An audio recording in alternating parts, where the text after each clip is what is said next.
Mother's Day with the dinosaurs. In the lush rainforests of Brazil, where the Amazon hummed with life, there existed a hidden valley, a place where time had stood still. Here, dinosaurs still roamed, living in secret, far from human eyes. On this particular Sunday, the sun rose over the valley, painting the sky in warm hues of pink and gold. It was Mother's Day in Brazil, and even the dinosaurs had their own way of celebrating. Tito, the titanosaur, the largest of them all, had spent the morning gathering the sweetest leaves from the tallest trees for his mother, Dona Din. She smiled as much as a giant dinosaur could as Tito presented her with a giant leaf bouquet. "For you, me," he rumbled. Nearby, Luna the Unenlagia, a clever, feathered dinosaur, had worked with her siblings to build a nest of colorful feathers and flowers for their mom. "Feliz dia das Mães," they chirped, nuzzling her affectionately. Meanwhile,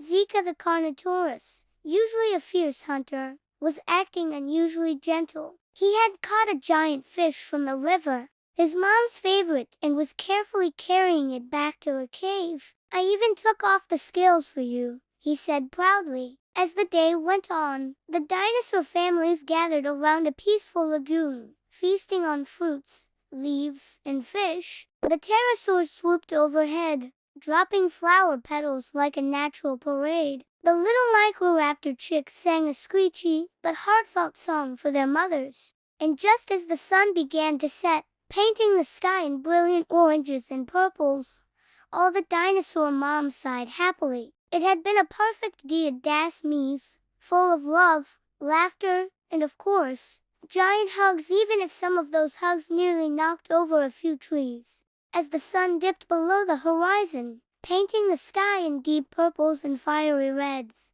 the dinosaur families settled around the lagoon, their bellies full and hearts warm. But the celebration wasn't over yet. Dona Din, the wise elder of the valley, had a surprise. With a deep, rumbling call, she signaled to the others. From behind the towering ferns, a group of younger dinosaurs emerged, dragging something enormous and covered in vines. With a dramatic flourish, they pulled away the foliage to reveal a giant, flower-covered raft. "Tonight," Dona Din announced, "we take a moonlit cruise." Excited chirps and roars filled the air as the families climbed aboard. Tito the Titanosaur helped steady the raft, while Luna the Unenlagia used her nimble claws to tie vines into decorative knots. Even Zika the Carnotauruses, usually too proud for such things, couldn't resist joining in, though he did pretend he was only there to guard against river predators. Everyone knew he just wanted to stay close to his mom.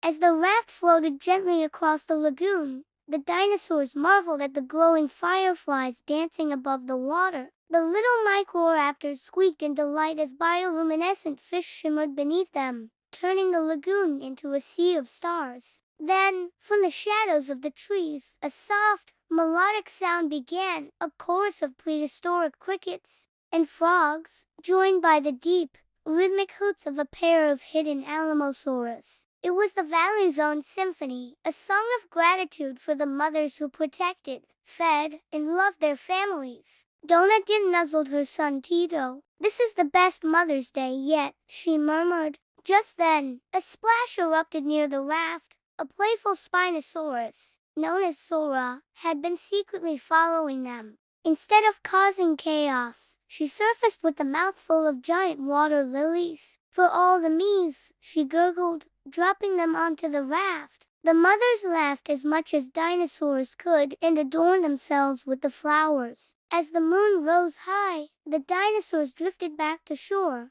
their hearts full. The little ones curled up against their mothers, exhausted but happy. Even the usually rowdy Carnotaurus teens settled down, their bellies full of fish and their minds at peace. And so, under the watchful stars of the Amazon, the dinosaurs of Brazil ended their Mother's Day, not with roaring, but with contented sighs, gentle nuzzles, and the quiet promise of love that would last another million years. The true end.